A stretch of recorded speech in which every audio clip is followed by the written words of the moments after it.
മക്കൾക്കു വേണ്ടി ഞാൻ കാശു നേടി, അവരത് കൊണ്ടു ഇംഗ്ലീഷു നേടി.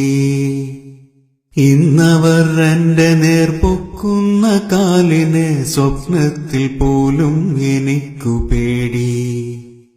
ഊണുമുറക്കമില്ലാതെ ഞാൻ നേടിയതൊക്കെ അവർക്ക് വിധിച്ചു നൽകി.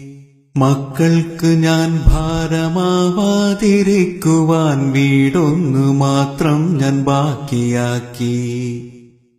ഈയിടെ ഇവിടെയും യോഗം നടക്കുന്നു, ചർച്ചകൾ പലതും നടന്നിടുന്നു. ചർച്ചയിൽ നല്ല പരസ്യം പറയുന്നു മക്കൾ മരുമക്കൾ വാശിയോടെ. കൊച്ചിയിലുണ്ട് വൃദ്ധസദനം, ഇപ്പോ കോഴിക്കോടുണ്ട് സേവാസദനം. കാര്യമെനിക്ക് മനസ്സിലായി, എന്റെ വീടിനുമിന്നവർ നോട്ടമിട്ടു. ജീവന്റെ ജീവനാം എന്റെ മക്കൾ, എന്നെ എങ്ങോ കളയാൻ വെമ്പുന്ന മക്കൾ. തളർച്ചയോടൊന്നു ഞാൻ ചാരിക്കിടക്കവേ ചാരുകസേരയ്ക്കും മുറുമുറുപ്പ്. അറിയാതെ ഓർത്തു ഞാൻ പുറകിൽ ഉപേക്ഷിച്ച യൗവന ജീവിത കാലത്തെയും. അവളൊത്തു കഴിയേണ്ടൻ യൗവന ജീവിതം മരുഭൂമിയിൽ ഞാനും നഷ്ടമാക്കി. പരിഭവ ദുഃഖ പരിദേവനങ്ങളും പലതും പറഞ്ഞു കരഞ്ഞവളും. ഇതൊക്കെയും നമ്മുടെ മക്കൾക്കു വേണ്ടിയാണ്, ആശ്വസിപ്പിച്ചു പറഞ്ഞു ഞാനും.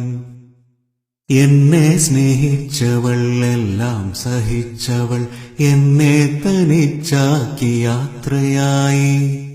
സ്വർഗത്തിൽ നിന്നെന്നെ അവള് വിളിക്കുന്നു, മക്കളിൽ ഇവിടെ ഇങ്ങോട്ടു പോരൂ.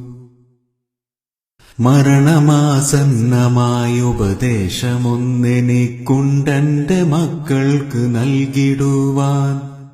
ആയുസ്സും ജീവിതം നഷ്ടമാക്കിയിട്ടാരും സമ്പാദിക്കല്ലേ മക്കൾക്ക് വേണ്ടി.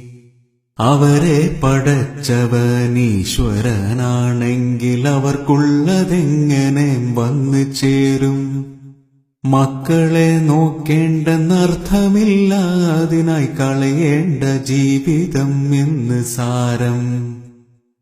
മാതാപിതാക്കൾക്ക് നന്മ ചെയ്യാത്തോർക്കില്ല സ്വർഗം എന്ന് വേദവാക്യം. മാതാപിതാക്കൾക്ക് നന്മ ചെയ്യാത്തോർക്കില്ല സ്വർഗം എന്ന് വേദവാക്യം.